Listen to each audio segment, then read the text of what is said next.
तरह से अब दिल्ली में केंद्र और दिल्ली सरकार आमने सामने है, लगातार आंकड़ों में इजाफा होते जा रहा है, लेकिन इन सब के बीच में आरोप प्रत्यारोप की रणनीति है वो भी शुरू हो गई। यार इसी मुद्दे पर आज हम चर्चा करेंगे। मुद्दा में हमारे साथ खास मेहमान जुड़ चुके हैं। हमारे साथ बीजेपी के विधायक नेता अनिल वाजपेयी साहब जुड़ चुके हैं। सर बहुत स्वागत है आपका। इसी के साथ हमारे साथ आम आदमी पार्टी के नेता नूतन ठाकुर जी जुड़ी हैं, बहुत स्वागत है मैम आपका। डॉक्टर यश गुलाटी जुड़े हैं हमारे साथ में, जो कि सीनियर कंसल्टेंट है अपोलो अस्पताल के, बहुत स्वागत है सर आपका। और डॉक्टर DR राय जो कि पूर्व उपाध्यक्ष हुए IMA के और इसी के साथ तमाम बड़े IMA के बड़े पदों पर भी रहे हैं। सर बहुत स्वागत है आपका, वो भी हमारे साथ चर्चा में शामिल होंगे। सवाल मेरा सबसे पहले यश गुलाटी जी आपसे है। काफ़ी लंबा अनुभव रहा है आपका, क्योंकि जिस तरह से हालात लगातार बद से बदतर होते जा रहे हैं, सरकारें प्रयास कर रही लेकिन आरोप प्रत्यारोप जो है वो भी सामने आ रहे हैं। तो ऐसे में अब जब आंकड़ों में लगातार इजाफा होते जा रहा है, तो गुलाटी साहब मैं आपसे जानना चाहूंगा कि और कितनी विकराल स्थिति जो है वो सामने आ सकती है आने वाले दिनों में, कितना बड़ा संकट और हम सब के सामने, डॉक्टरों के सामने आ सकता है, सरकारों के सामने आ सकता है। एक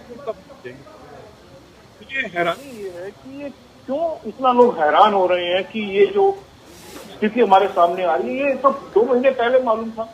जो मैथमेटिकल मॉडल था ये मालूम था कि होने वाला है। ये सारी बातें सबसे पहले हो रही थी कि इस महीने में इतना अभी पीक नहीं हुआ है। डॉक्टर रणदीप गुलेरिया जो एम्स है उन्होंने भी बोला था कि पीक जुलाई में होगी, इतने के सामने उम्मीद कर रहे थे, ये मालूम था। तो इसके लिए हमको प्रिपरेशन तो पहले से करनी चाहिए थी और कर रहे भी हैं सब लोग, इसलिए इसमें हैरान होने की बात नहीं है। और एक अच्छी बात जो मैं शुरू से कह रहा हूँ, हमारे देश में इस वायरस की विरुलेंस यानी कि और इससे जो मौतें हैं वो मोर्टेलिटी वो कम है। बहरहाल इन जितने पेशेंट आएंगे उनका इलाज करना वो तो हमारी पक्की जिम्मेवारी है, डॉक्टर्स की भी, सरकार की भी और बाकी देशवासियों की भी।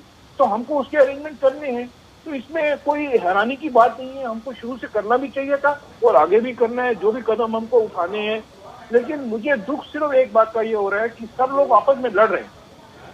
अब गुड़गांव का आदमी एक कहता है, गाजियाबाद का आदमी एक कहता है, नोएडा का आदमी एक कहता है, वो नोएडा ब्लॉक कर देता है, वो गाजियाबाद ब्लॉक कर देता है, कोई दिल्ली ब्लॉक कर देता है। अरे भाई, बीमारी पूरे देश में एक है, इसको एक यूनिट से ट्रीट करना चाहिए, इसके नीचे इसकी सब ब्रांचेस ना। ये हमारा सिस्टम ही गलत बना हुआ है, तो इसको थोड़ा इम्प्रूव करने की आवश्यकता है मेरे ख्याल से। ठीक है गुलाटी साहब, समझ के एक स्पष्ट नीति और नियम नहीं बनाती, यानी हर बार गेंद जो है केंद्र सरकार के पाले में डाल दी जाएगी, हर बार मदद की गुहार केंद्र सरकार से लगाई जाएगी। चलिए ठीक है, कोई बात नहीं। यश गुलाटी जी, सवाल मेरा आपसे है कि जिस तरह से अब जो स्थिति सामने आई है, इसके बाद में और कितनी खतरनाक स्थिति सामने आएगी, और अगर ऐसी स्थिति सामने आती है और खतरनाक स्थितियां सामने आएंगी तो क्या वाकई में मेडिकल व्यवस्था इतनी दुरुस्त है? क्या कुछ हालात है मेडिकल व्यवस्था के, वो मैं आपसे समझना चाहूंगा। देखो, हमको 2 चीजें देखनी है, एक तो लॉन्ग टर्म और एक शॉर्ट टर्म। लॉन्ग टर्म में हमको ये देखना है कि हमारे देश में हमारी जो हेल्थ केयर है उसके ऊपर खर्चा या इन्वेस्टमेंट बहुत कम की गई। आप अगर कनाडा में देखें 21% ऑफ GDP हमारा लेस देन है। उस बात पे हम जा नहीं सकते क्योंकि अभी हमें शॉर्ट टर्म सोल्यूशन है। तो लॉन्ग टर्म सोल्यूशन ये है कि अपना इंफ्रास्ट्रक्चर हमको स्ट्रॉन्ग करना पड़ेगा। और शॉर्ट टर्म जो है कोरोना के ऊपर है, तो मैं शुरू से यही बात कह रहा हूँ कि ये सारे देश में एक ही बीमारी है। इसको गाजियाबाद में अलग और नोएडा में अलग और गुड़गांव में अलग तरीके से नहीं देख सकते। इसको 3 नीतियां नहीं हो सकती। नीति एक होनी चाहिए, एक ऊपर से कोई पूरा स्ट्रक्चर बने जो नीचे सबको गाइड करे जी। कहाँ ज्यादा बेड हैं, कहाँ कम है, कहाँ पेशेंट जा सकते हैं, नए स्ट्रक्चर क्रिएट करें जो रैपिडली क्रिएट हो सकते हैं। जैसे ट्रेन के कंपार्टमेंट कहा था उसको बेड बनाया जा सकता है या स्टेडियम्स के अंदर। और हमको ट्रेन करना है, जो डॉक्टर्स इस चीज में नहीं देख रहे हैं उनको भी ट्रेन करना है, जो बाकी वर्कर्स उनको ट्रेन करना है, क्वारंटाइन में किसको कैसे देखभाल करनी, ये सारा एक पूरा एक स्ट्रैटेजी चाहिए। हम जानते हैं कि केसेस ज्यादा आने वाले हैं, लेकिन ये मैनेज हो सकते हैं, दिक्कत नहीं है। अगर हम राजनीतिज्ञ की जगह, लीडर्स की जगह अगर स्टेट्समैन हमको मिल जाए जो पहले देश और देशवासियों का सोचे, फिर अपने वोट की राजनीति बाद में कर ले, तो ये सब ठीक हो जाएगा। हम सब लोग तैयार हैं। हमारे लिए जैसे कोई जंग पे अगर दुश्मन भी इंजर होकर आएगा तो डॉक्टर की ड्यूटी है उसको ट्रीट करे। डॉक्टर कभी मना नहीं करेगा। अगर आप हमारे हाथ ही बांध दोगे कि इसमें आपको बेड नहीं, आप इसको अंदर नहीं दे सकते, तो मैं क्या कर सकता हूँ? डॉक्टर कभी मना नहीं करेगा, हमारी ट्रेनिंग ही नहीं है। तो इसलिए हमको नीतियां ऐसी बनानी चाहिए कि डॉक्टर को ऐसी बुरी बात कहने का मौका ही ना मिले। हम नहीं कहते, हम नहीं चाहते हैं कोई डॉक्टर ये नहीं देखेगा कि उसका पेशेंट तड़पता हुआ सामने पड़ा और कह रहे मैं इलाज नहीं करता, कैसे हो सकता है? हम ह्यूमन बीइंग है। तो ये हमें नीति ठीक करने की जरूरत है। सारे देश में एक नीति लाई जाए कि फ्रेगमेंटेशन को छोड़ के एक नीति बनाए।